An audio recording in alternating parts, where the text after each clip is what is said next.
Hello everyone, this is Shweta Pandey. Welcome to step up academy. Step up academy पर आप सभी का बहुत बहुत स्वागत है। तो सबसे पहले देख लेते हैं आज के सेशन में हम क्या पढ़ने वाले हैं। आज का हमारा सेशन है क्लास 12th पॉलिटिकल साइंस के लिए chapter number 5 that is democratic resurgence. आज हम ये पढ़ने वाले हैं, वन शॉट रिवीजन है। मतलब कुछ ये है कि इस चैप्टर का रिवीजन करेंगे हम। ऑल ओवर जो इम्पॉर्टेंट टर्म्स हैं, यहाँ पे टॉपिक हैं, इन सारी चीज़ों को कवर करेंगे। इसमें एडिशन बहुत कुछ हुआ है न्यू सिलेबस के अकॉर्डिंग, तो वो सारी चीज़ें भी हम यहाँ पे पढ़ने वाले हैं। तो देर मत कीजिए, जल्दी से आके बैठ जाइए और स्टार्ट कर दीजिए ये चैप्टर। तो मैं स्टार्ट करती हूँ पढ़ाना और देखते हैं क्या क्या हम इसमें सीखने वाले हैं। सबसे पहले यहाँ पे एक बैकग्राउंड बताया गया है टू इमरजेंसी। इमरजेंसी के लिए एक तरीके से यहाँ पे जो ये सारी चीज़ें हैं उसका बैकग्राउंड बताया है। अब न्यू चैप्टर के न्यू सिलेबस के अकॉर्डिंग आपको काफ़ी कुछ एडिशन में पढ़ना है, बट ये सारी चीज़ें हम इसलिए पढ़ेंगे ताकि आपका बेस क्लियर हो जाए आगे की चीज़ों को समझने के लिए। तो अगर हम बात करें और देखें बैकग्राउंड टू इमरजेंसी, तो हमने ऑलरेडी स्टडीड किए हैं चेंजेस जो कि इंडिया में 1967 में चल रहे थे, were taking place in Indian politics since 1967। फिर यहाँ पे इंदिरा गांधी जी इमर्ज्ड होती हैं एक टॉवरिंग लीडर की तरह विथ ट्रिमेंडस पॉपुलैरिटी। मतलब एक बहुत अच्छे से हम समझे तो एकदम हाईएस्ट समझ सकते हैं इनको एज ए लीडर, और ट्रिमेंडस पॉपुलैरिटी इनकी रहती है। ये उस टाइम का पीरियड भी था जब पार्टी कंपटीशन बिटर और पॉलराइज्ड हो जाता है। एक तरीके से पॉलिटिक्स कड़वापन यहाँ पे आने लगता है, ऐसे हम समझ सकते हैं, और सारी चीज़ें विपरीत होने लगती हैं।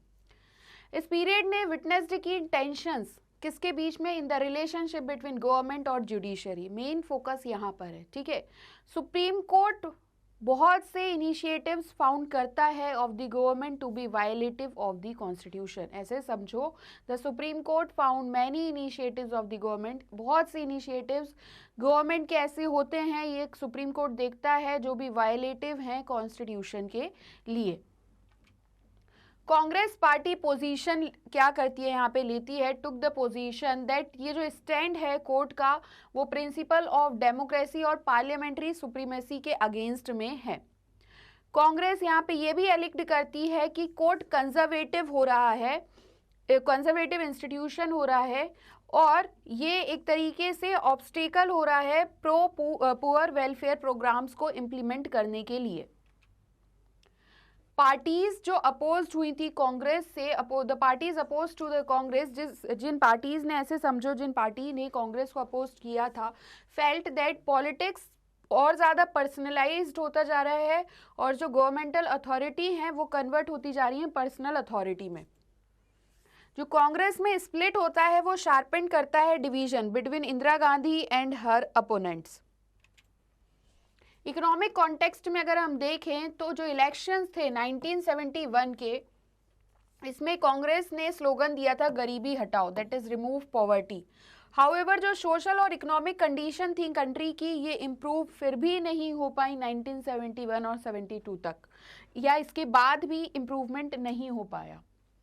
बांग्लादेश क्राइसिस होते हैं इस टाइम पे, ये भी एक हैवी स्ट्रेन लेके आता है on India's economy. 8 million people, about 8 million people क्या करते हैं, crossed over the east Pakistan border into India.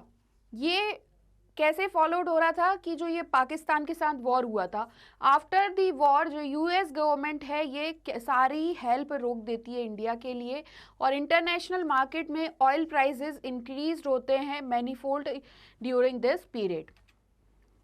और इन सारी चीज़ों की वजह से ऑल अराउंड इंक्रीज होता है प्राइसेस ऑफ कमोडिटीज़ में। प्राइस कैसे इंक्रीज हुए, तो 23% इन 1973 और 30% इन 1974। ये जो हाई लेवल ऑफ इन्फ्लेशन था इसकी वजह से काफ़ी ज़्यादा हार्डशिप होती है लोगों को। इंडस्ट्रियल ग्रोथ भी लो थी और अनएम्प्लॉयमेंट बहुत ज़्यादा हाई था, पर्टिकुलरली रूरल एरियाज़ में। और एक्सपेंडिचर को कम करने के लिए, in order to reduce expenditure, the government froze the salaries of its employees. और गवर्नमेंट ने क्या किया, जो इसके एम्प्लॉयज़ की सैलरीज थी उसे भी फ्रोज कर दिया। और इसकी वजह से डिससेटिस्फेक्शन होता है गवर्नमेंट एम्प्लॉयज़ में और मॉनसून फेल्ड होता है 1972-1973 में। इसकी वजह से शार्प डिक्लाइन देखने को मिलता है एग्रीकल्चरल प्रोडक्टिविटी में। फूड ग्रेन आउटपुट भी डिक्लाइन हो जाते हैं 8%। एक जनरल एटमॉस्फेयर रहता है अब डिससेटिस्फेक्शन का प्रिवेलिंग इकोनॉमिक सिचुएशन के साथ, जो कि ऑल ओवर दी कंट्री में थी। और ऐसे कॉन्टेक्स्ट में जो नॉन कांग्रेस अपोजिशन पार्टीज थी ये ऑर्गेनाइज कर अब एबल हो गए थे क्या ऑर्गेनाइज करने के लिए popular protest effectively, organise popular protest effectively. ठीक है, जो इंस्टेंसेस ऑफ स्टूडेंट्स अनरेस्ट था that had persisted from the late 1960s, ये और ज़्यादा प्रोनाउंस्ड होने लगा इस पीरियड में। एक्टिविटीज ऑफ मार्क्सिस्ट ग्रुप भी इंक्रीज हुआ who did not believe in parliamentary politics, जो पार्लियामेंट्री पॉलिटिक्स में बिलीव नहीं करते थे। और ये सारे ग्रुप्स क्या करते हैं, taken to arms and insurgent techniques for the overthrow of the capitalist order और इस्टेब्लिश करते हैं पॉलिटिकल सिस्टम। जैसे कि कहते हैं Marxist Leninist now Maoist groups of Naxalites, ये पर्टिकुलरली स्ट्रॉन्ग थे कहाँ पे, वेस्ट बंगाल में, वेयर द स्टेट गवर्नमेंट, जहाँ पे स्टेट गवर्नमेंट स्ट्रिंजेंट मेजर्स ले रही थी उन्हें सप्रेस करने के लिए, टू सप्रेस देम। अगर हम इसी के according Gujarat and Bihar movement देखें तो जो स्टूडेंट का प्रोटेस्ट था गुजरात और बिहार में, both of which were Congress ruled state, दोनों ही कांग्रेस रूल्ड स्टेट्स थे। इनका फार रीचिंग इम्पैक्ट था on the politics of the two states and national politics. जनवरी 1974 में जो स्टूडेंट्स थे गुजरात के वो स्टार्ट करते हैं agitation against rising prices of food grains, cooking oil and other essential commodities और करप्शन के अगेंस्ट में, जो कि एक हाई प्लेसेस में देखने को मिल रहा था। स्टूडेंट प्रोटेस्ट को अब ज्वाइन कौन कर लेते हैं, मेजर अपोजिशन पार्टीज भी ज्वाइन करती हैं और वाइड स्प्रेड हो जाता है ये movement leading to the imposition of president rules, इसके तहत लगाना पड़ता है in the state. Opposition party demand करती हैं फ्रेश इलेक्शन हो स्टेट लेजिस्लेचर में, टू द स्टेट लेजिस्लेचर। अब यहाँ पे मोरारजी देसाई जी जो हैं, जो प्रोमिनेंट लीडर थे कांग्रेस, यहाँ पे ऐसे समझो ये मेन राइवल थे इंदिरा गांधी के। ठीक है, तो ये इस चीज के जो ये ऐसे लीडर थे तो ये मेन राइवल थे इंदिरा गांधी के। जब ये कांग्रेस में थे तो ये अनाउंस करते हैं कि ये क्या करेंगे, he would go on an indefinite fast if fresh elections were not held in the state. अब ये जो कांग्रेस के अपोनेंट में आ रहे हैं तो ये क्या करते हैं, इंदिरा गांधी जी इनकी ऐसे समझ सकते हो ये मेन राइवल थे इंदिरा गांधी जी के। और जब कांग्रेस में थे तो इन्होंने फिर क्या किया, दैट ये अनाउंस करते हैं कि ये इनडिफाइनाइट फास्ट पे चले जाएंगे अगर फ्रेश इलेक्शंस नहीं कराएगा स्टेट में। तो इंटेंस प्रेशर के कारण जो स्टूडेंट से मिल रहा था, जिसे सपोर्ट कर रही थी opposition political parties, assembly election होते हैं गुजरात में जून 1975 में। अब इस इलेक्शन में कांग्रेस हार जाती है। The Congress was defeated in this election. March 1974 में स्टूडेंट्स एक साथ आते हैं बिहार में, protest against rising prices, food scarcity, unemployment and corruption. After a point ये यहाँ पे जयप्रकाश नारायण जी को इनवाइट करते हैं, तो इसलिए हमें इन्हें पढ़ना है। तो ये जो बेस है इसे स्ट्रॉन्ग करते जाओ। जिन्होंने एक्टिव पॉलिटिक्स को गिवन अप किया और इन्वॉल्व हो गए सोशल वर्क में ताकि स्टूडेंट मूवमेंट को लीड कर सकें, to lead the student movement. ये एक्सेप्ट करते हैं ऑन द कंडीशन जिस पे मूवमेंट नॉन वायलेंट हो रहा है और will not limit itself to Bihar, इसे लिमिट नहीं करेंगे बिहार तक। अब जो स्टूडेंट्स का मूवमेंट था वो पॉलिटिकल कैरेक्टर का हो जाता है और इसमें नेशनल अपील होने लगती है। People from all walks of life अब एंटर्ड करने लगते हैं इस मूवमेंट में, एंटर्ड दी मूवमेंट।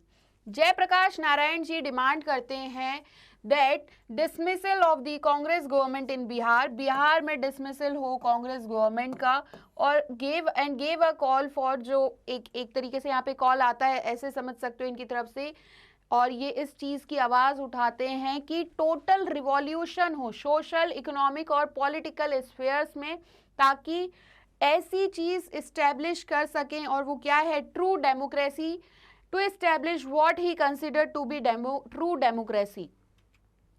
जो सीरीज ऑफ बांध नहीं, जो बंद चल रहे थे, घेराव चल रहे थे, स्ट्राइक चल रही थी, ये ऑर्गेनाइज्ड हो रही थी अगेंस्ट द बिहार गवर्नमेंट के प्रोटेस्ट में, ठीक है ना। The government however refuse to resign, but government यहाँ पे रिफ्यूज कर देती है रिजाइन करने के लिए। मतलब बिहार गवर्नमेंट जो है उसके अगेंस्ट में प्रोटेस्ट चल रहा है, जिसमें बंद कर रहे हैं, घेराव कर रहे हैं, स्ट्राइक कर रहे हैं, मतलब हड़ताल कर रहे हैं, बट फिर भी गवर्नमेंट यहाँ पे रिफ्यूज कर देती है रिजाइन करने से। अब यहाँ पे हमें चारू मजूमदार जी के बारे में देखना, एक बार पढ़ते हैं। 1918 से 1972 तक रहे हैं। ये कम्युनिस्ट रिवॉल्यूशनरी थे और लीडर थे ये नक्सलबारी अपराइजिंग के। तेबंगा मूवमेंट में ये पार्टिसिपेट करते हैं बिफोर इंडिपेंडेंस, और उसके बाद लेफ्ट दी सीपीआई लेफ्ट करते हैं, और फिर ये communist party of India found करते हैं, ठीक है, मार्क्सिस्ट लेनिनिस्ट। ये बिलीव करते हैं Maoist path of peasant rebellion में, और इन्होंने डिफेंड किया था रिवॉल्यूशनरी वायलेंस, और पुलिस कस्टडी में रहते हुए इनकी डेथ हो जाती है। अब लोक नायक जयप्रकाश नारायण जी के बारे में यहाँ पे हम पढ़ेंगे, थोड़ा सा यहाँ पढ़ रहे हैं, आगे जाके फिर और डिटेल में हम देखेंगे। तो अगर हम देखें तो 1902 टू 1975 ये मार्क्सिस्ट थे अपनी इन हिज यूथ।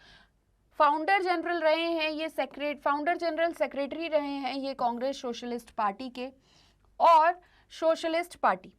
हीरो थे ये 1942 क्विट इंडिया मूवमेंट के। डिक्लाइन करते हैं ये क्या ज्वाइन करने के लिए, बढ़िया गोदागादी सी हो गई है, चलिए दिखे।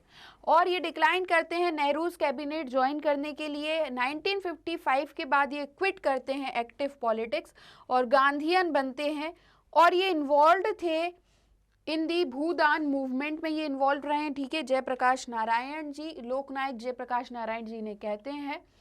नेगोशिएशंस भी रहे हैं इनके नागा रिबेल्स के साथ। पीस इनिशिएटिव्स लाए थे ये कश्मीर में, और इन्होंने एंश्योर्ड किया था surrenders of dacoits in Chambal. Leader रहे हैं बिहार मूवमेंट के, और ये एक तरीके से सिंबल बने थे ऑफ अपोजिशन टू इमरजेंसी, और and was the moving force behind the formation of Janata party. Janata party के बिहाइंड ऐसे समझ सकते हो, जो फॉर्मेशन हुआ है जनता पार्टी का, उसके बिहाइंड में ये मूविंग फोर्स रहे हैं।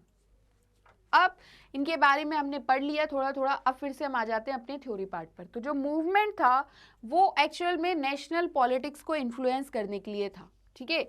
जयप्रकाश नारायण ये जो मूवमेंट था बिहार मूवमेंट, ये other parts of the country में भी स्प्रेड करना चाहते थे।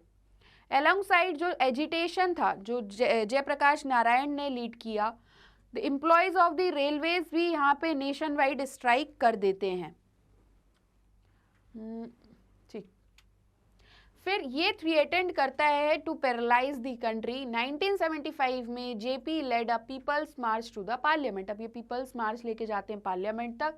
ये one of the largest political rallies थी ever held in the capital. अब इन्हें non Congress opposition party support करने लगी, like Bharatiya Jansangh, the Congress opponent, Bharatiya Lokdal, socialist party and others. ये सभी पार्टीज प्रोजेक्ट कर रही थी जेपी को as an alternative to Indira Gandhi, Jayaprakash Narayan ji को, ठीक है। हाउएवर बहुत से क्रिटिसिज्म रहे हैं इनके आइडियाज को लेके, और इनकी जो पॉलिटिक्स थी मास एजिटेशंस की जो कि ये एम्प्लॉय कर रहे थे। दोनों ही गुजरात और बिहार एजिटेशंस को एंटी कांग्रेस की तरह देखा गया, और इसे अपोज करने rather than opposing the state governments. मतलब ऐसा कहा कि जो आप ये मूवमेंट्स कर रहे हैं, आप कह रहे हैं कि हम ये गवर्नमेंट के अगेंस्ट में कर रहे हैं, बट एक्चुअल में देखा जा रहा था कि ये जो मूवमेंट था वो एंटी कांग्रेस हो रहा था। मतलब एक्चुअल में एक पार्टी के अगेंस्ट में इसे कंसिडर किया जा रहा था, ठीक है। They were seen as protest against the leadership of Indira Gandhi, और ये प्रोटेस्ट ऐसे लग रहे थे कि जो इंदिरा गांधी जी की लीडरशिप है उनके अगेंस्ट में प्रोटेस्ट हैं ये।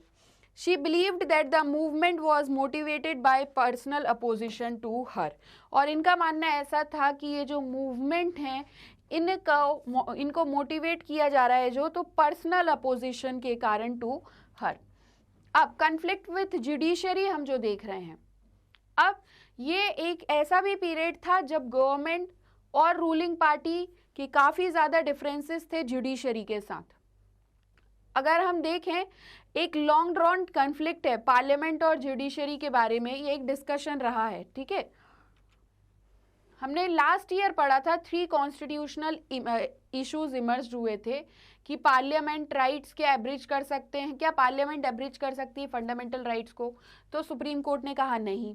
सेकेंडली, क्या पार्लियामेंट कर्टेल कर सकती है राइट टू प्रॉपर्टी को अमेंडमेंट लाके, अगेन कोर्ट ने कहा कि पार्लियामेंट अमेंड नहीं कर सकती, ऐसे मैनर में जो राइट्स हैं वो कर्टेल्ड हो जाएंगे।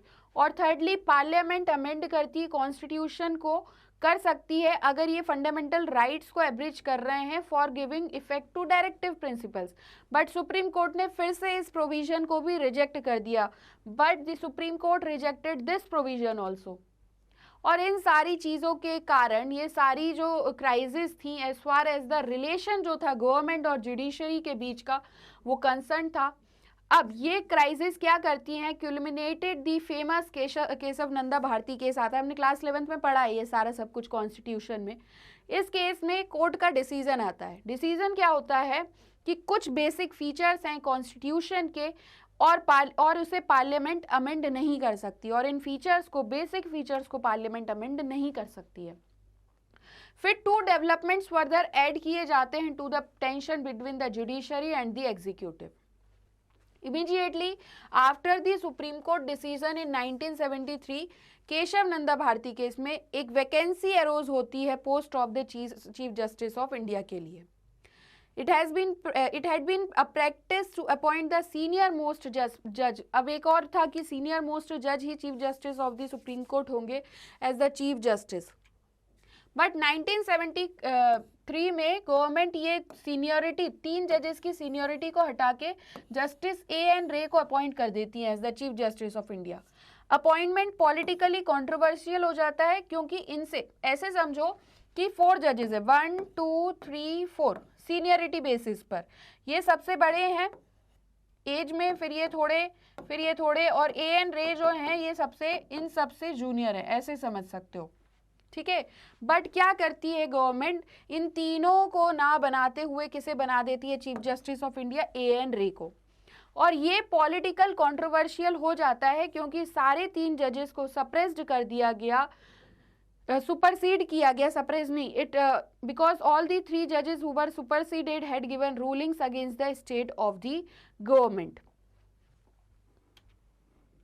एक सेकेंड, ठीक है। The government set aside the seniority और A.N. रे को बनाते हैं as the chief justice. Appointment political controversial होती है क्योंकि सभी जजेस सुपरसीड किए गए और इन्हें rulings against the state stand of the government एक तरीके ये देखा गया। अब जो कॉन्स्टिट्यूशनल इंटरप्रिटेशंस थे और पॉलिटिकल आइडियोलॉजीज थी ये रैपिडली मिक्सड अप होने लगी, ठीक है।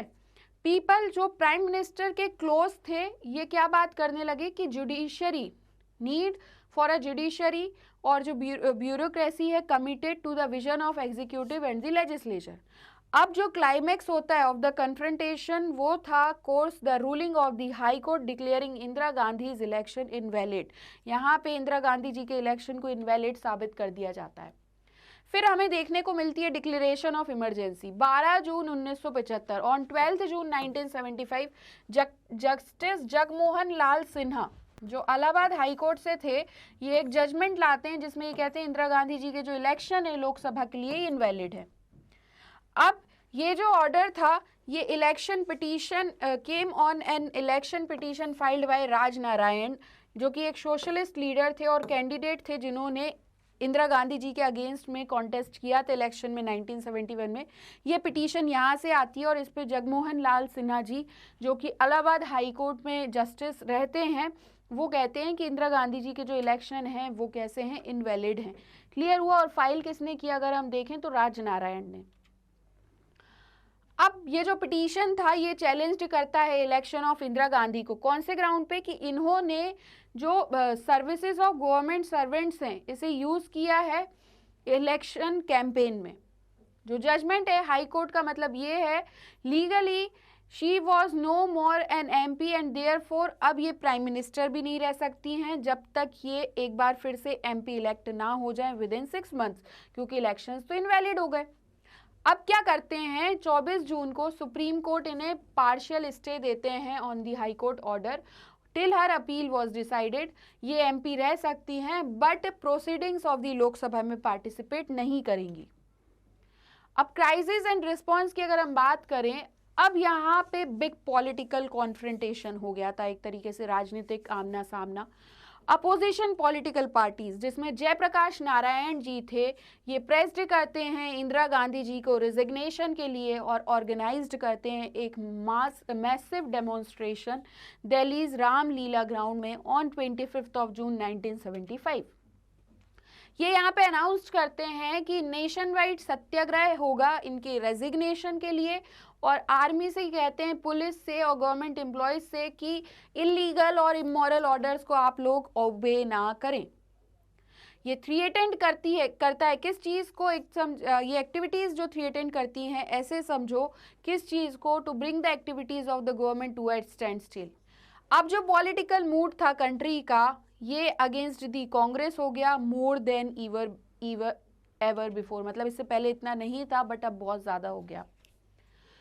और गवर्नमेंट का रिस्पॉन्स क्या आता है फाइनली इस पे, ये आता है कि स्टेट को यहाँ पे इमरजेंसी डिक्लेयर करते हैं। 25 जून 1975 को गवर्नमेंट डिक्लेयर करती है कि इंटरनल डिस्टर्बेंस हो सकता है और इसलिए आर्टिकल 352 ऑफ द कॉन्स्टिट्यूशन को इन्वोक्ड किया जाता है और इस तरीके से यहाँ पे इमरजेंसी लगा दी जाती है। इस प्रोविजन के अंतर्गत जो आर्टिकल है, गवर्नमेंट डिक्लेयर करती है स्टेट में इमरजेंसी एक्सटर्नल थ्रेट या थ्रेट ऑफ इंटरनल डिस्टर्बेंसेस के बेसिस पर। गवर्नमेंट डिसाइड करती है कि ग्रेव क्राइसिस राइज हो रही हैं जिसकी वजह से स्टेट इमरजेंसी का लगाना बहुत ज़्यादा नेसेसरी है। मतलब जो स्टेट इमरजेंसी है वो दो बेसिस पे लगा सकते हैं, या तो एक्सटर्नल थ्रेट मतलब बाहरी कुछ डर हो कि कुछ अटैक हो सकता है, या फिर इंटरनल डिस्टर्बेंसेस अंदर स्टेट के अंदर ही कुछ डिस्टर्बेंस हो सकते हैं, इसलिए हमने इमरजेंसी लगा दी। तो इनने यहाँ पे इमरजेंसी लगा दी। टेक्निकली स्पीकिंग अगर टेक्निकली बात करें तो ये चीज़ पावर ऑफ गवर्नमेंट में थी और हमारा कॉन्स्टिट्यूशन कुछ स्पेशल पावर्स प्रोवाइड करता है गवर्नमेंट को जब इमरजेंसी डिक्लेयर्ड कर दी जाती है। तो अब ये पावर्स इन स्टेट गवर्नमेंट को मिल जाएंगी, इस तरीके से ऐसे समझ सकते हैं, इसलिए इमरजेंसी लगा दी गई। एक बार इमरजेंसी प्रोक्लेम्ड की गई तो जो फेडरल डिस्ट्रीब्यूशन है पावर्स का सेंटर और स्टेट के बीच में, ये प्रैक्टिकली सस्पेंड हो जाता है और सारी पावर किसके हाथ में चली जाती है, यूनियन गवर्नमेंट के। सेकेंडली गवर्नमेंट यहाँ पे कर्टेल कर सकती है या रिस्ट्रिक्ट कर सकती है फंडामेंटल राइट्स को ड्यूरिंग दी इमरजेंसी, सारे राइट्स या फिर उनमें से कुछ, बट कुछ यहाँ पे एक्सेप्शंस हैं, ठीक है। अगर हम प्रोविजन की कॉन्स्टिट्यूशन के प्रोविजन की वर्डिंग देखें तो ये क्या कहता है कि इमरजेंसी को एक एक्स्ट्रा ऑर्डिनरी कंडीशन की तरह देखा जाता है जिसमें नॉर्मल डेमोक्रेटिक पॉलिटिक्स फंक्शन नहीं करती है। देयरफॉर स्पेशल पावर्स किसे ग्रांट कर दी गई, ग्रांट कर दी जाती हैं गवर्नमेंट को।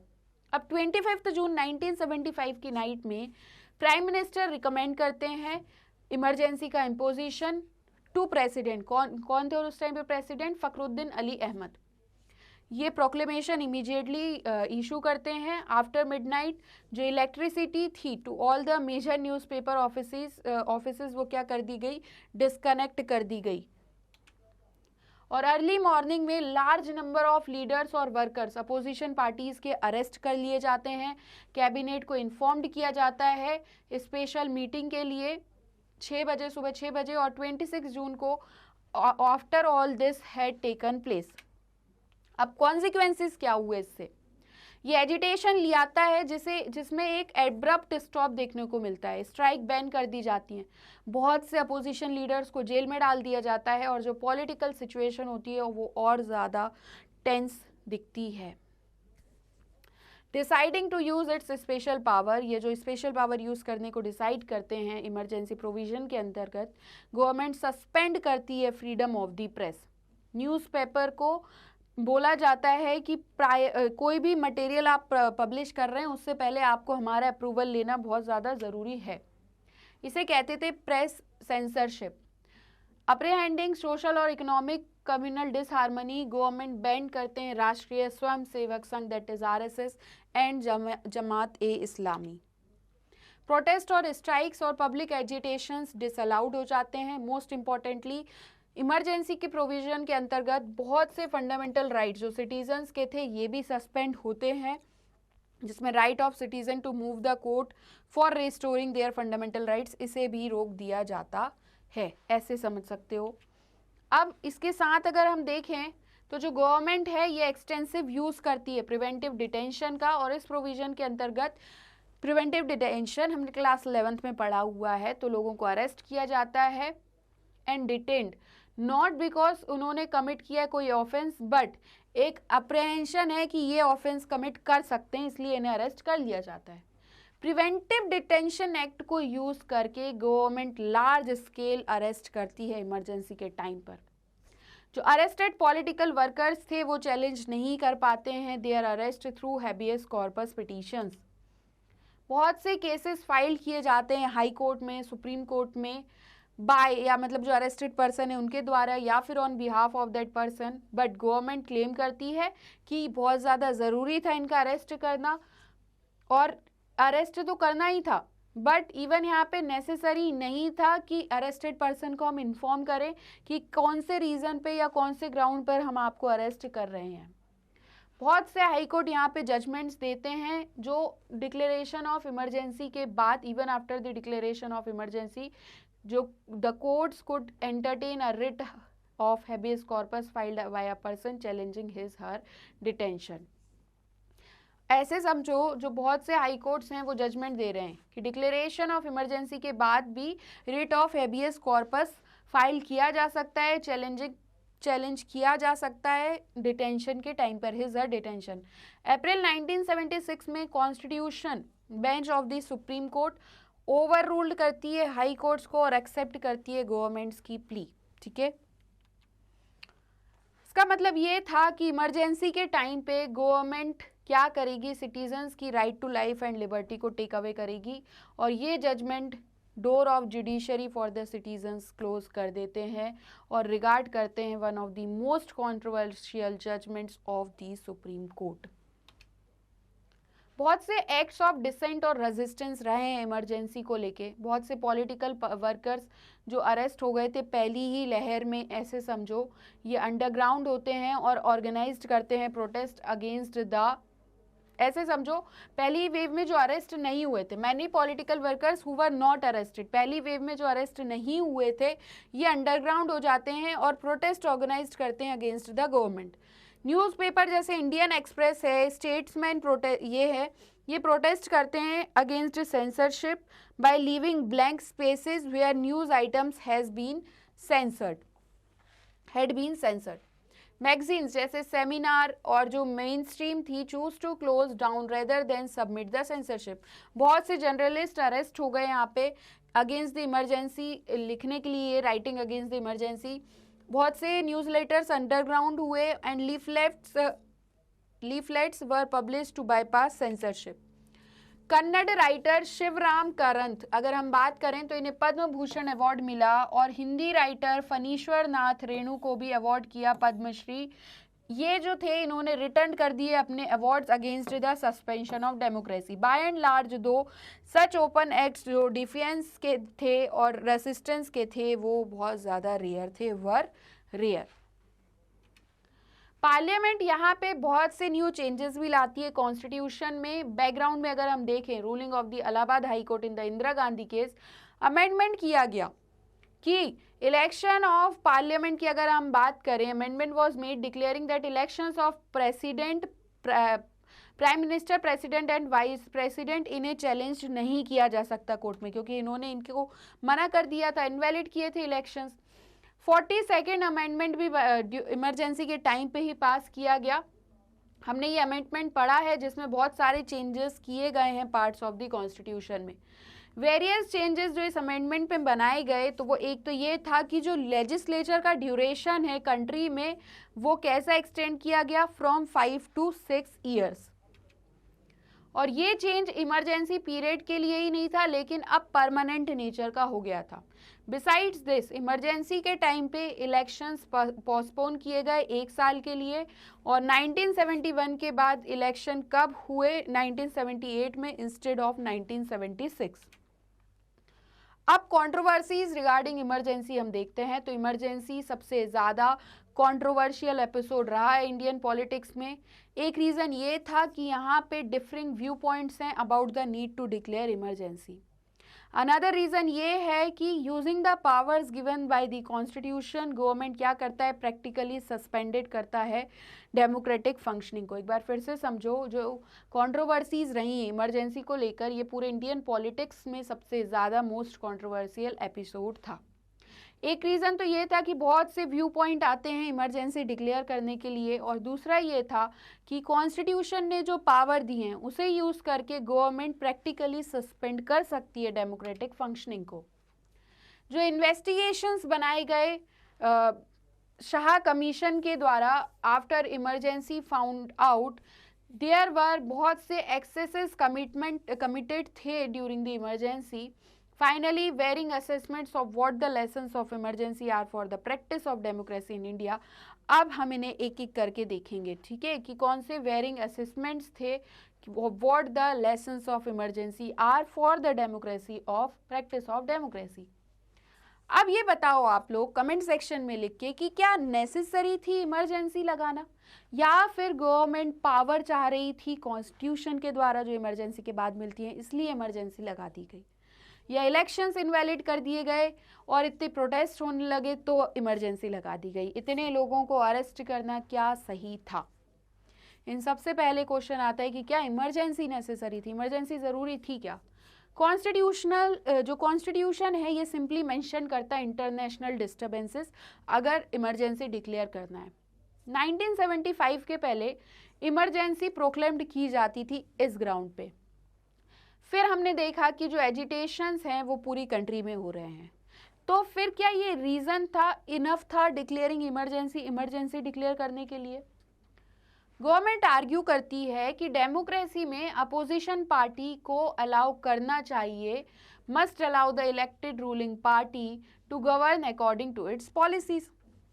गवर्नमेंट आर्ग्यू करती है कि डेमोक्रेसी में अपोजिशन पार्टीज को अलाउ किया जाए, मस्ट अलाउ मतलब ये अलाउ करें इलेक्टेड रूलिंग पार्टी को कि वो गवर्न करे अकॉर्डिंग टू इट्स पॉलिसीज, अपनी पॉलिसीज के अकॉर्डिंग। ये देखते हैं कि जो फ्रिक्वेंट रिकोर्स है to agitations, protest, collective actions, ये गुड नहीं है डेमोक्रेसी के लिए। इंदिरा गांधी जी के जो सपोर्टर्स थे वो ये भी कहते हैं कि डेमोक्रेसी में आप continuously extra parliamentary politics targeting नहीं कर सकते हैं जिसमें आप गवर्नमेंट को टारगेट कर रहे हैं। इसकी वजह से इनस्टेबिलिटी और डिस्ट्रैक्ट्स आते हैं एडमिनिस्ट्रेशन में, जो कि हम रूटीन टास्क कर रहे हैं इंश्योरिंग डेवलपमेंट के लिए, इसमें कुछ ना कुछ इनस्टेबिलिटी हो जाती है। जितनी भी एनर्जी होती है वो फिर लॉ और ऑर्डर मेंटेन करने के लिए डाइवर्ट हो जाती है। इंदिरा गांधी अपने लेटर में लिखती हैं शाह कमीशन को कि जो सबवर्सिव फोर्सेस हैं वो ट्राई कर रही थी प्रोग्रेसिव प्रोग्राम्स को ऑब्स्ट्रक्ट करने के लिए ऑफ द गवर्नमेंट, और अटेम्प्ट कर रही थी कि इन्हें डिसलॉज कर दें, हटा दें इनकी पावर से थ्रू एक्स्ट्रा कॉन्स्टिट्यूशनल मीन्स। कुछ अदर पार्टीज की अगर हम बात करें, जैसे सीपीआई जो कंटिन्यूड करते हैं to back the Congress during the emergency, ये बिलीव करते हैं कि इंटरनेशनल कॉन्स्पिरेंसी थी against the unity of India. मतलब इनका मानना ऐसा था कि इस तरीके से ये सारी चीज़ें हो रही हैं। ये बिलीव करते हैं कि ऐसे सर्कमस्टेंसेज में कुछ रिस्ट्रिक्शंस एजिटेशंस पर जस्टिफाइड थे। सीपीआई का मानना था कि एजिटेशंस जो जेपी ने किए वो मेनली मिडिल क्लासेस की तरफ से थे जिन्होंने अपोज किया radical policies of the Congress party. Emergency के बाद सीपीआई देखती है कि इसका असेसमेंट वो मिस्टेकन था and that it was an error to have supported the emergency, और ये एक तरीके से एरर था जिस तरीके से सपोर्ट किया इमरजेंसी को। ऑन दी अदर हैंड जो क्रिटिक्स थे इमरजेंसी के वो आर्ग्यू करते हैं कि ever since the freedom movement Indian politics में पॉपुलर स्ट्रगल रहा है। जेपी और many other opposition leader felt that in a democracy people को राइट है पब्लिकली प्रोटेस्ट करने का अगेंस्ट द गवर्नमेंट। बिहार और गुजरात एजिटेशन मोस्टली पीसफुल और नॉन वायलेंट थे। जिन्हें अरेस्ट किया गया उन्होंने कभी कोई एंटी नेशनल एक्टिविटी परफॉर्म की ही नहीं, ट्राई की ही नहीं। कोई भी केसेस रजिस्टर्ड नहीं थे against most of the detainees. Home minister जो कि इंटरेस्टेड थे responsibility of monitoring the internal situation of the country, ये भी कोई एक्सप्रेस नहीं करते हैं कोई भी कंसर्न लॉ और ऑर्डर सिचुएशन को लेकर इन द कंट्री में। अगर कुछ एजिटेशंस ओवर स्टेप्ड हुए भी हैं, लिमिट्स ओवर स्टेप्स की हैं, तो गवर्नमेंट के पास इतनी रूटीन पावर है कि इनके साथ डील कर सके। डायरेक्ट इमरजेंसी लगाने की क्या आवश्यकता थी? कोई भी नीड नहीं थी कि डेमोक्रेटिक फंक्शनिंग को सस्पेंड कर दें और ड्रैकोनियन मेजर्स यूज करें like the emergency for that. ये जो थ्रेट था वो यूनिटी या इंटीग्रिटी ऑफ द कंट्री के लिए नहीं था, लेकिन रूलिंग पार्टी के लिए था। इनका बोलना ऐसा था और प्राइम मिनिस्टर हरसेल्फ, इन्हें ऐसा लग रहा था कि हमारी गद्दी चली जाएगी। क्रिटिक्स कहते हैं कि इंदिरा गांधी जी ने मिसयूज किए थे कॉन्स्टिट्यूशनल प्रोविजंस को ताकि वो कंट्री को सेव कर सकें, टू सेव हर, अपनी पर्सनल पावर को सेव करने के लिए। अब इमरजेंसी के टाइम पर क्या हुआ? जो एक्चुअल इम्प्लीमेंटेशन था इमरजेंसी का वो अनदर कॉन्टेंशियस इशू था। क्या गवर्नमेंट ने मिसयूज की थी अपनी इमरजेंसी पावर? अभी तक आपको पढ़ के क्या ऐसा लगा है? अगर लगा है तो कमेंट सेक्शन में ज़रूर बताइएगा। और क्या एक्सेसेस एंड अब्यूज था अथॉरिटी का? Were there excesses and abuse of authority? Government का कहना था कि ये इमरजेंसी यूज़ करना चाहते थे ताकि लॉ एंड ऑर्डर मेंटेन रहे, एफिशिएंसी रिस्टोर हो, एंड अबव ऑल जो प्रो पुअर वेलफेयर प्रोग्राम्स हम इम्प्लीमेंट कर रहे हैं वो आराम से कर सकें। इस पर्पस के लिए गवर्नमेंट क्या करती है, led by Indira Gandhi, announce करती हैं 20 पॉइंट प्रोग्राम और डिक्लेयर करती हैं इट्स डिटर्मिनेशन कि इस प्रोग्राम को इम्प्लीमेंट कर सकें। declared its program and declared its determination to implement this program। 20 point program में क्या क्या था? तो land reforms, land distribution, review of agricultural wages, workers participation in management, eradication of bonded labour etcetera. Initial months में after the declaration of emergency urban middle classes generally खुश थे over the fact कि जो agitations हैं वो बंद हो गए और डिसिप्लिन एनफोर्स्ड हो गया है on the government employees.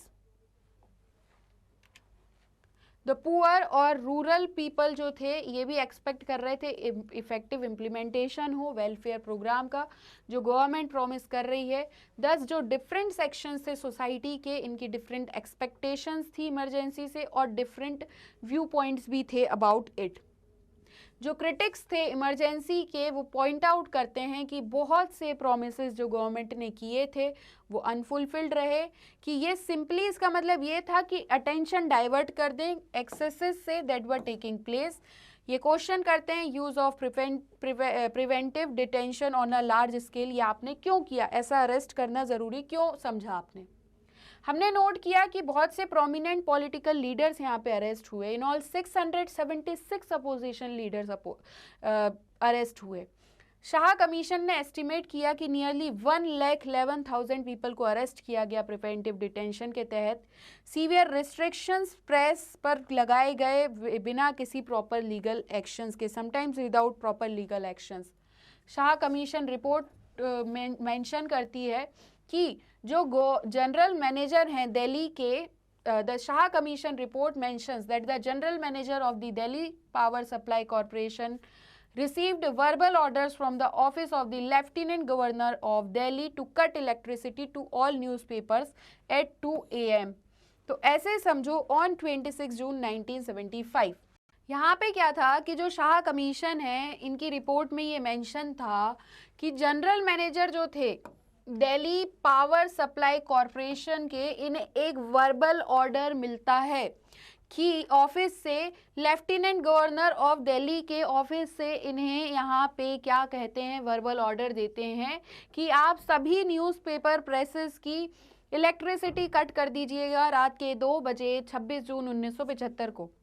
Electricity restored करना है 2 या 3 दिन के लिए, later after the censorship apparatus had been set up, और इलेक्ट्रिसिटी रिस्टोर्ड होगी 2 और 2 to 3 days later after the censorship.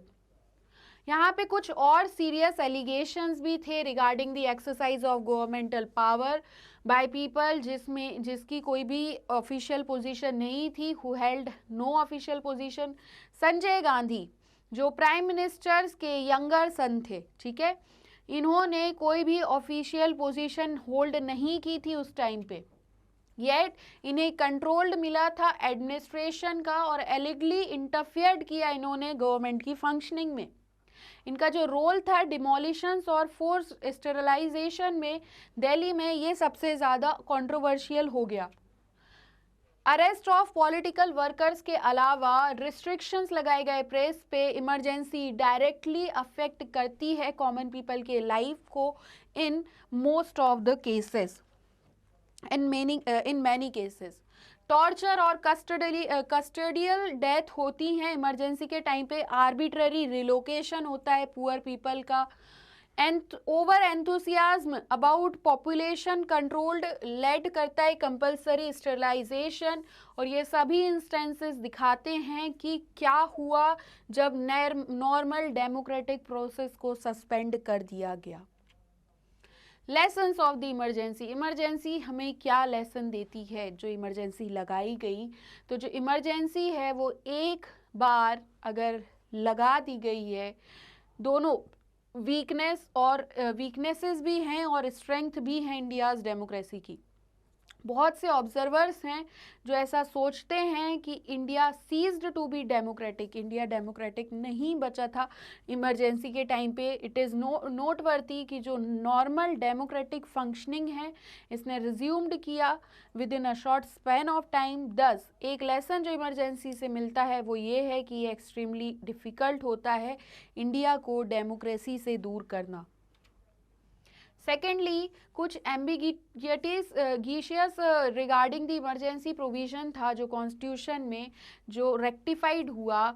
अब इंटरनल इमरजेंसी प्रोक्लेम्ड होगी ग्राउंड ऑफ आर्म्ड रिबेलियन पे. अब ऐसे समझो, नाउ इंटरनल, जो वर्ड इंटरनल था इसमें emergency can proclaimed on the grounds of armed rebellion. और यहाँ पे ज़रूरी होगा प्रेसिडेंट की एडवाइस इमरजेंसी प्रोक्लेम करने के लिए must be given in writing by the union cabinet. और यूनियन कैबिनेट राइटिंग में देना सबसे ज़्यादा ज़रूरी हो जाएगा, वर्बली कुछ चीज़ नहीं चलेगी. थर्डली, इमरजेंसी ने हर एक व्यक्ति को और अवेयर बनाया सिविल लिबर्टीज़ की वैल्यूज़ को लेके. कोर्ट ने भी एक एक्टिव रोल लिया इमरजेंसी के बाद कि civil liberties of the individual को प्रोटेक्ट करना सबसे ज़्यादा ज़रूरी है. ये रिस्पॉन्स था to the inability of the judiciary कि ये सिविल लिबर्टीज़ को इफेक्टिवली प्रोटेक्ट नहीं कर पाई इमरजेंसी के टाइम पे. बहुत सी सिविल लिबर्टीज़ ऑर्गेनाइजेशंस आगे आते हैं इस एक्सपीरियंस के बाद. हाउएवर, जो क्रिटिकल ईयर्स रहे हैं इमरजेंसी के, ये बहुत से इशू ऐसे लेके आई जो एडिक्वेटली ग्रेपल्ड देखने को मतलब नहीं मिलते हैं हमको. हमने इस चैप्टर में ये नोट किया कि यहाँ पे टेंशन था route functioning of a democratic government और continuous political protest by parties and groups के बीच में. अब करेक्ट बैलेंस क्या है दोनों के बीच में?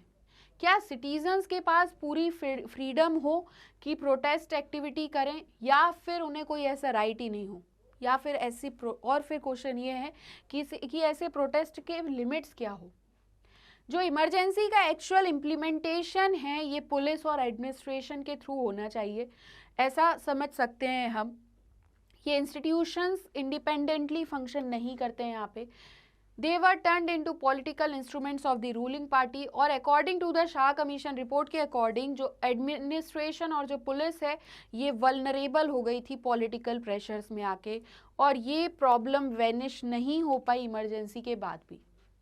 अब पॉलिटिक्स कैसी रही इमरजेंसी के बाद? अगर हम ये देखें पॉलिटिक्स आफ्टर इमरजेंसी, तो जो मोस्ट वैल्यूएबल और लास्टिंग लेसन था इमरजेंसी का was learned as soon as the emergency over होती है और लोकसभा इलेक्शंस अनाउंस किए जाते हैं, were announced. 1977 में elections referendum of the experience of emergency में टर्न होते हैं। एटलीस्ट नॉर्थ इंडिया में जहाँ पे इम्पैक्ट था इमरजेंसी का, वो सबसे ज़्यादा स्ट्रांगली फेल्ट करते हैं।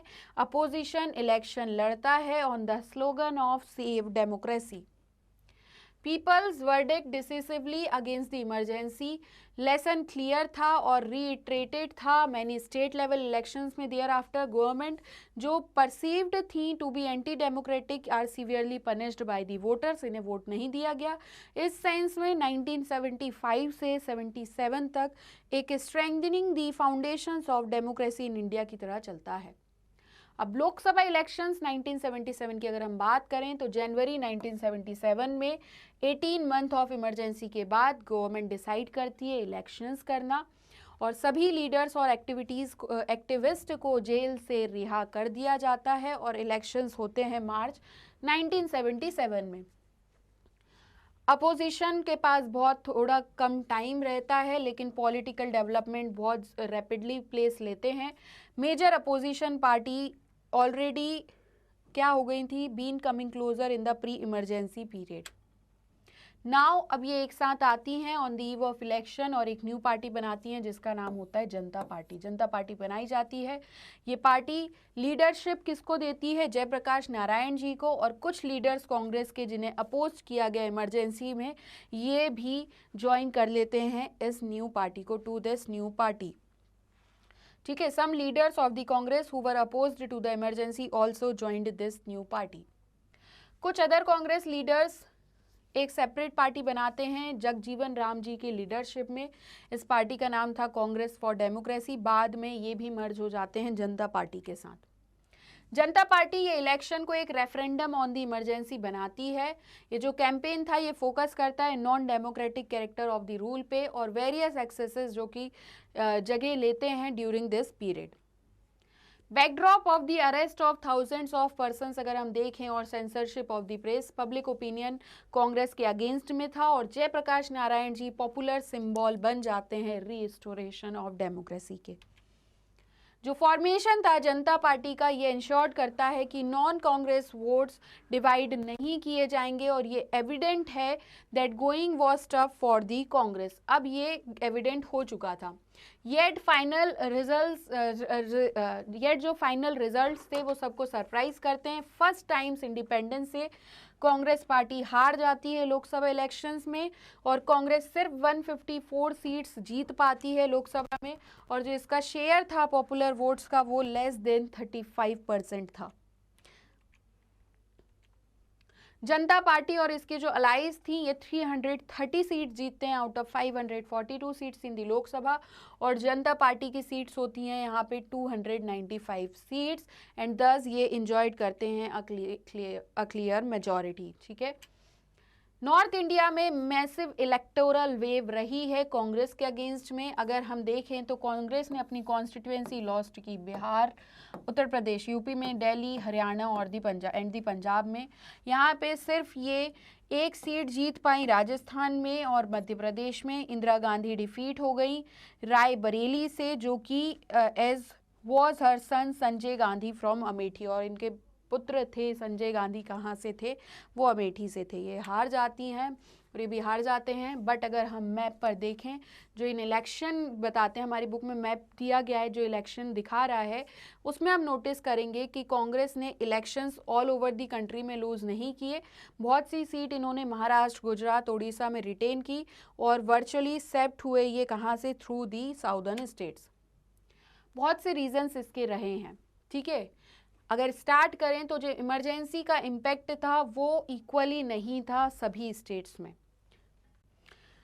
अगर हम यहाँ पे देखें कि जो फोर्स्ड रिलोकेशन था, डिस्प्लेसमेंट्स था, स्टरलाइजेशंस था, ये सबसे ज़्यादा कॉन्सेंट्रेटेड था नॉर्दर्न स्टेट्स में। वहीं अगर हम बात करें नॉर्थ इंडिया की, इसने एक्सपीरियंस्ड ये कुछ long changes in terms in the nature of political competition. तो इस वजह से सब जगह देखने को नहीं मिलता कि कांग्रेस सब जगह से हारी है।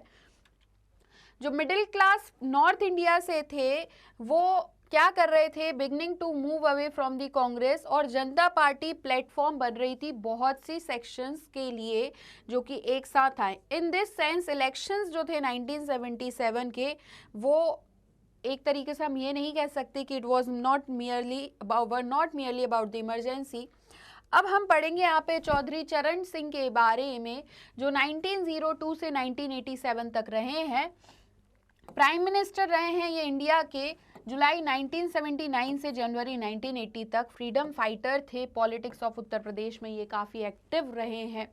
प्रपोनेंट थे ये रूरल और एग्रीकल्चरल डेवलपमेंट के, left Congress party and founded भारतीय क्रांति दल। ये क्या करते हैं, ये कांग्रेस पार्टी छोड़ देते हैं और भारतीय क्रांति दल बनाते हैं 1967 में। 2 बार ये चीफ मिनिस्टर भी रहे हैं यूपी के, फिर ये फाउंडर भी रहे हैं जनता पार्टी के 1977 में, और डेप्यूटी प्राइम मिनिस्टर बनते हैं, होम मिनिस्टर 1977 से 79 तक, और फाउंडर रहे हैं ये किसके, ऑफ लोक दल। अब हम आते हैं जनता गवर्नमेंट पे। जो जनता गवर्नमेंट थी, जो पावर में आती है 1977 इलेक्शंस के बाद, वो बहुत ज़्यादा कोहेसिव से दूर थी।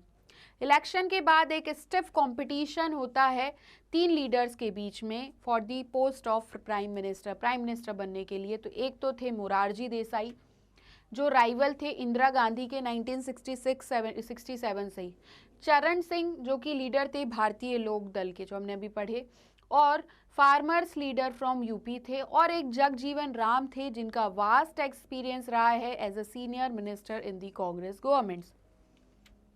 इवेंचुअली मोरारजी देसाई जी यहाँ पे प्राइम मिनिस्टर बनते हैं, लेकिन power struggle within the party to an end, but that did not bring the power struggle within the party to an end. ये पावर जो स्ट्रगल के लिए चल रहा था पावर के लिए, वो ख़त्म नहीं होता है। जो अपोजिशन था इमरजेंसी के लिए, वो जनता पार्टी को एक साथ रखता है फॉर अ वाइल, लेकिन जो इसके क्रिटिक्स थे वो ये देखते हैं कि जनता पार्टी कहीं ना कहीं कमज़ोर रह गई है डायरेक्शन में, लीडरशिप में एंड अ कॉमन प्रोग्राम में।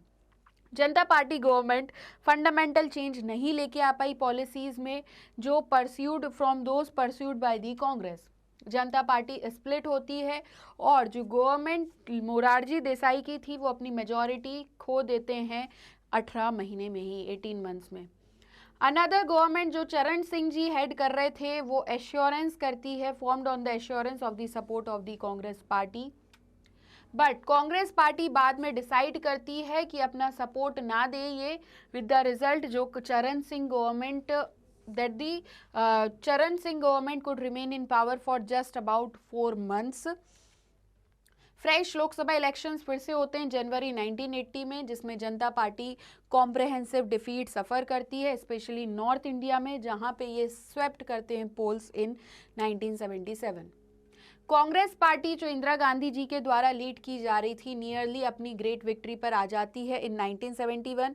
350 जो repeated it's great victory in 1971 वो रिपीट होती है, 353 सीट मिलती हैं और फिर से पावर में आ जाती हैं। 1977 और 79 का एक्सपीरियंस हमें ये सिखाता है कि डेमोक्रेटिक पॉलिटिक्स का एक और लेसन हमें सीखने को मिलता है। गवर्नमेंट जो अनस्टेबल है, क्वेरलसम है, ये सीवियरली पनिश्ड की गई थी बाय दी वोटर्स। अब लीगेसी की अगर हम बात करें, लेकिन क्या ये सिर्फ एक केस था कि इंदिरा गांधी जी रिटर्न आ गई हैं? इलेक्शन जो 1977 और 80 के थे, तो पार्टी सिस्टम चेंज होता है ड्रामेटिकली। 1969 से कांग्रेस पार्टी स्टार्ट करती है अपने कैरेक्टर्स को शेड करना एज एन अम्ब्रेला पार्टी, जो एकोमोडेट करेगी लीडर्स और वर्कर्स को of different ideological dispensations and view points. 10 early 1970s की अगर हम बात करें, तो कांग्रेस पॉलिटिकल सक्सेस डिपेंड करता था attracting people on the basis of, और बेस क्या रखा था इन्होंने कि शार्प सोशल और आइडियोलॉजिकल डिविजन्स होगा और appeal of one leader that is Indira Gandhi. इस change of nature of Congress party के साथ अदर अपोजिशन पार्टी और ज़्यादा रिलाइड करती हैं एंड मोर ऑन वोट जिसे हम कहते थे इंडियन पॉलिटिक्स में एज नॉन कांग्रेसिज्म। ये यहाँ पे रियलाइज्ड करते हैं कि हमें division of non Congress votes avoid करना पड़ेगा इन द इलेक्शन, और ये फैक्टर सबसे मेजर रोल प्ले करता है इलेक्शंस ऑफ 1977 में। इनडायरेक्ट मैनर में जो इशू था welfare of the backward cast का, ये भी स्टार्ट हो जाता है डोमिनेट करना पॉलिटिक्स को सिंस 1977।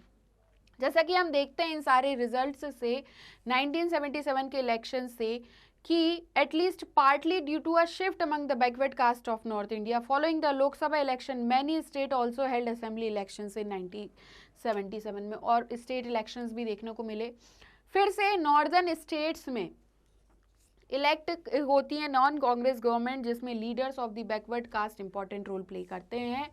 ये जो इशू था reservation for other backward classes, ये सबसे ज़्यादा कंट्रोवर्शियल कहाँ पे होता है, बिहार में, और इसे फॉलो करते हुए मंडल कमीशन अपॉइंट किया जाता है जनता पार्टी गवर्नमेंट के द्वारा एट दी सेंटर में। हम और ज़्यादा इस चैप्टर के बारे में पढ़ेंगे, इन सारी चीज़ों के बारे में पढ़ेंगे कि रोल कैसा है पॉलिटिक्स का बैकवर्ड कास्ट में। इन द लास्ट चैप्टर में हम देखेंगे इलेक्शन आफ्टर द इमरजेंसी ने सेट ऑफ की process of this change in the party system. Emergency और जो पीरियड था इसके अराउंड का, इसे हम डिस्क्राइब कर सकते हैं as a period of constitutional crisis, क्योंकि इसमें काफ़ी ज़्यादा ओरिजिन्स थे कॉन्स्टिट्यूशनल बैटल के over the jurisdiction of the parliament and the judiciary. और इसी के साथ अगर हम देखें ऑन द अदर हैंड ये पॉलिटिकल क्राइसिस का भी पीरियड था, क्योंकि पार्टी जो कि पावर में थी इसके पास एब्सोल्यूट मेजॉरिटी थी, इसकी leadership, yet its leadership decided to suspend the democratic process. जो मेकर्स रहे इंडियन कॉन्स्टिट्यूशन के, ये ट्रस्ट करते हैं कि सारी पॉलिटिकल पार्टीज बेसिकली अबाइड होंगी by the democratic norm. Even emergency के टाइम पे जब गवर्नमेंट यूज़ करती है एक्स्ट्रा ऑर्डिनरी पावर्स, तो इसके जो यूज़ थे ये with in the norms of the rule of law में थे।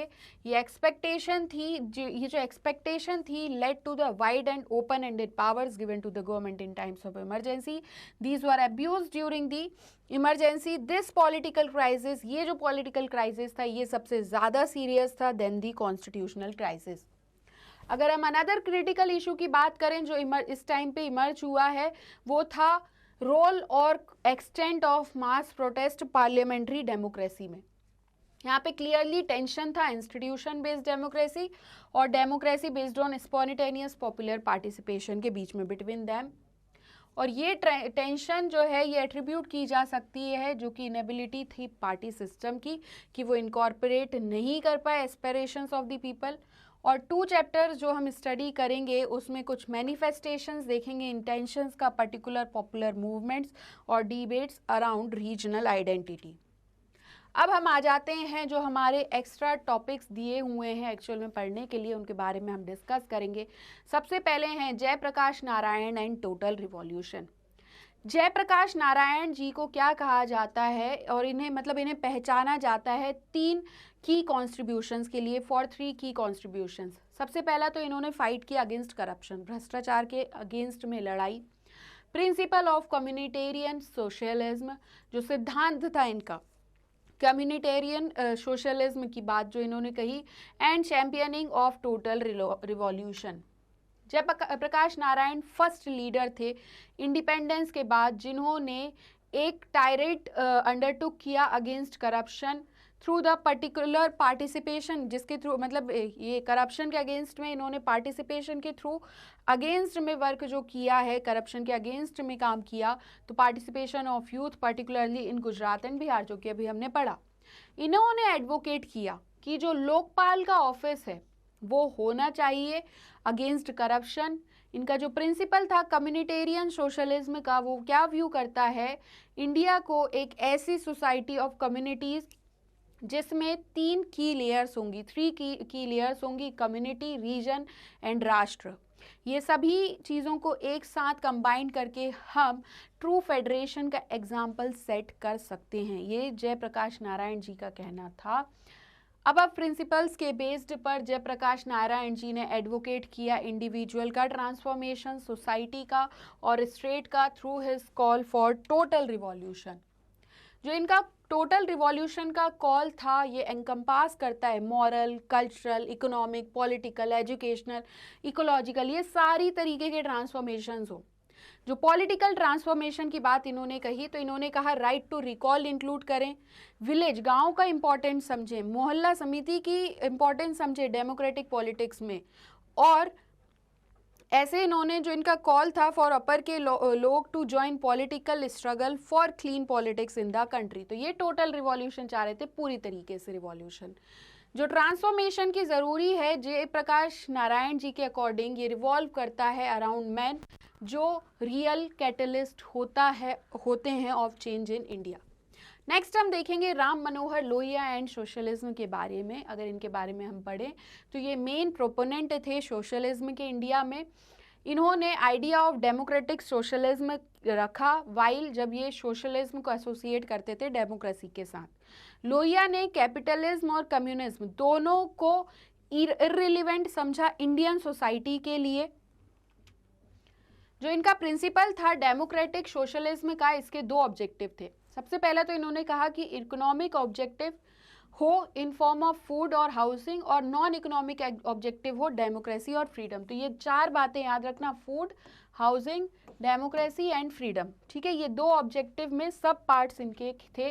लोहिया ने कहा कि जो चौबुर्जा राजनीति है जिसमें ये ओपाइन करते हैं 4 पिलर्स ऑफ पॉलिटिक्स को और सोशलिज्म को, वो कौन से हैं? तो सेंटर, रीजन, डिस्ट्रिक्ट और विलेज, ये एक दूसरे से लिंक किए जाएं।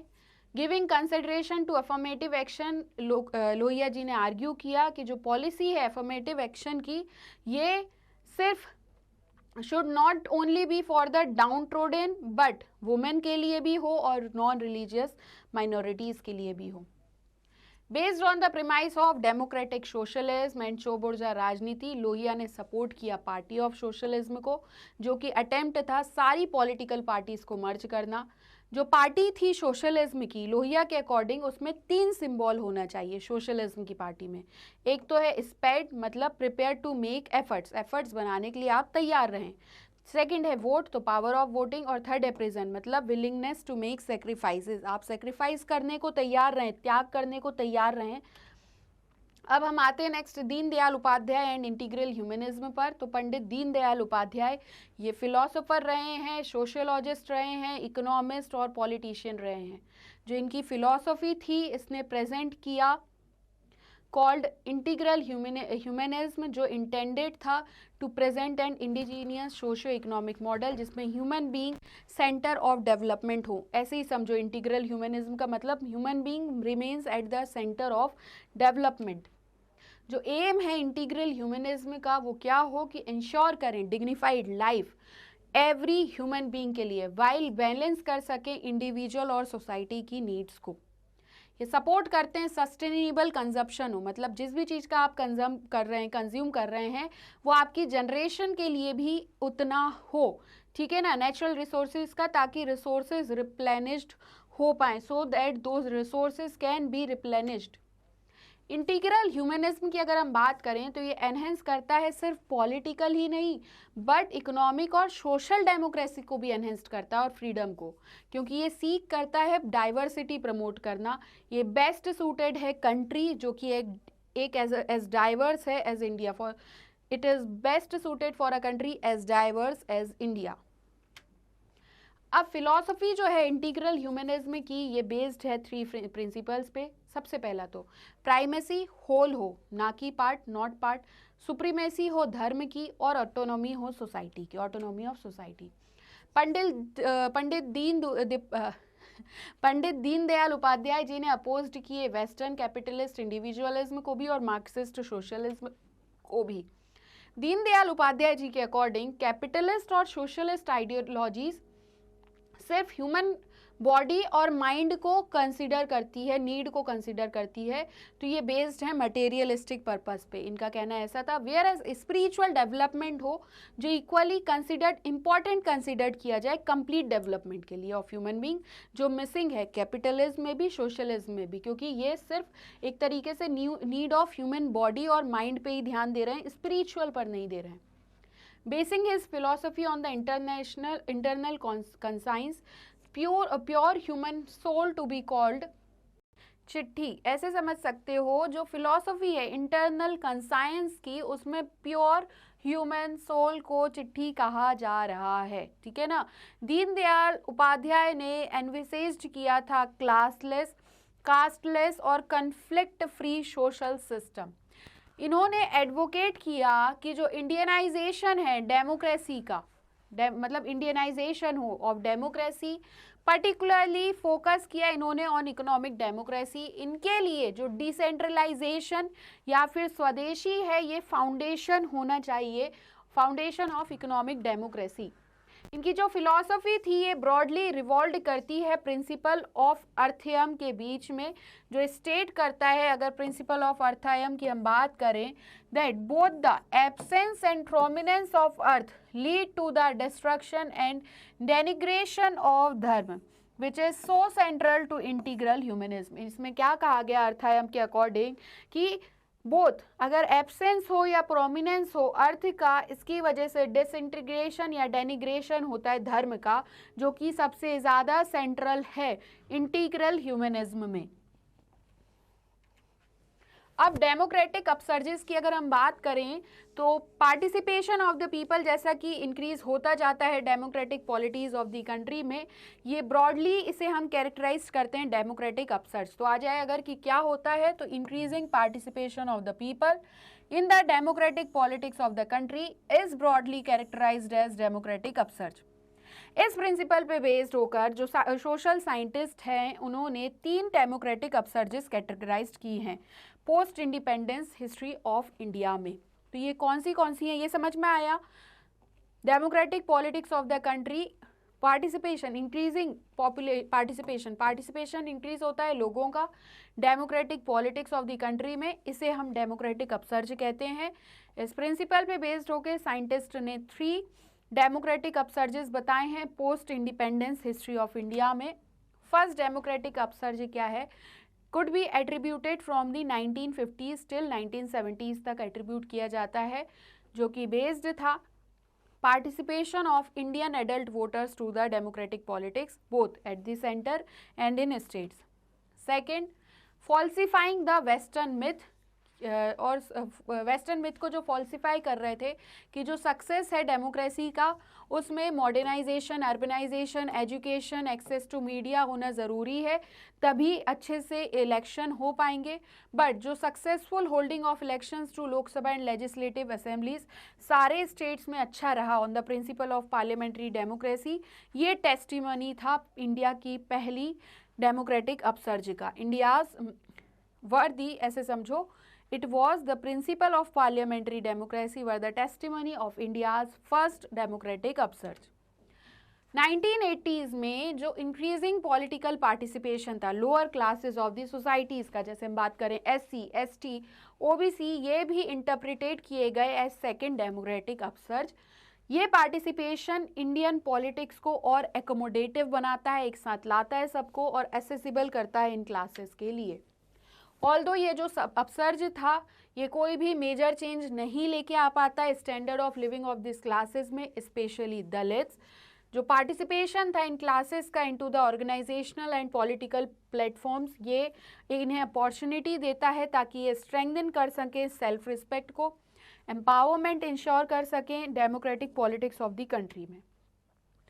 लिबरलाइजेशन, प्राइवेटाइजेशन और ग्लोबलाइजेशन का जो एरा था अर्ली 1990s में, ये भी एट्रीब्यूट था to the emergence of a competitive market society, जिसमें सारे इंपॉर्टेंट सेक्टर्स थे इकोनॉमी, सोसाइटी और पॉलिटी के, इसलिए ये थर्ड डेमोक्रेटिक अपसर्ज का वेव पे करता है वेव।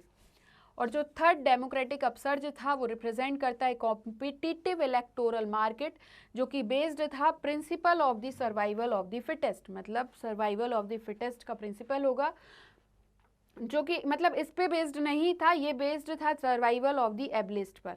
ये अंडरलाइन करते हैं 3 शिफ्ट इंडियाज इलेक्टोरल मार्केट में, from state to market, from government to governance and from state as controller to state as facilitator. ठीक है, ये सारे पॉइंट्स इंपॉर्टेंट हैं, चाहे तो इसका स्क्रीनशॉट ले लीजिए और इसको याद कर लीजिए अच्छे से। अगर कुछ नहीं समझ आए तो कमेंट सेक्शन में पूछ लीजिएगा। मोर ओवर जो थर्ड डेमोक्रेटिक अपसर्ज था ये सीक करता है प्रमोट करना पार्टिसिपेशन ऑफ द यूथ, जो एक सिग्निफिकेंट चंक कंस्टिट्यूट करते हैं इंडियन सोसाइटी का और इमर्ज होते हैं एक रियल गेम चेंजर्स की तरह इन view of their increasing electoral preference for both development के लिए भी और governance in India contemporary democratic politics के लिए भी। और इसी के साथ आज के चैप्टर की समाप्ति होती है। थोड़ा ज़्यादा लंबा खिंच गया है चैप्टर, उसका कारण ये है कि इसमें काफ़ी सारी चीज़ें इंपॉर्टेंट थी। मुझे ऐसा लग रहा था कि आप लोगों का पढ़ना ज़रूरी है ताकि आप लोगों को आंसर लिखते टाइम कोई भी प्रॉब्लम ना आए। देखिए, इससे पहले के हमारे सारे चैप्टर्स कंप्लीट हो चुके हैं। आज का हमारा चैप्टर कंप्लीट हुआ है। आने वाले जो कुछ चैप्टर्स बचे हैं, 1-2 चैप्टर हैं लगभग, वो भी कंप्लीट हो जाएंगे। और इसी बेसिस पर जैसा कि हमने आपसे वादा किया था कि चैप्टर्स कंप्लीट हो जाएंगे एग्जाम के पहले विथ रिवीजन, तो कंप्लीट हो जाएंगे चैप्टर्स, ठीक है। और इससे ज़्यादा वीडियोज़ अगर आप देखना चाहते हैं तो आप हमारी वेबसाइट पर भी विजिट कर सकते हैं और सारे क्वेश्चन आंसर जो आपको हर एक चैप्टर से चाहिए हैं, मैक्सिमम स्कोर आप कहाँ से कर सकते हैं, तो इससे रिलेटेड सारे वीडियोस भी आपको मिल जाएंगे, ठीक है। अगर आज का ये सेशन आप लोगों को बहुत बढ़िया लगा है, सब कुछ समझ आ गया है, तो आप हमारे चैनल स्टेप अप अकेडमी को please like share and subscribe करना बिल्कुल भी ना भूलें। Thank you.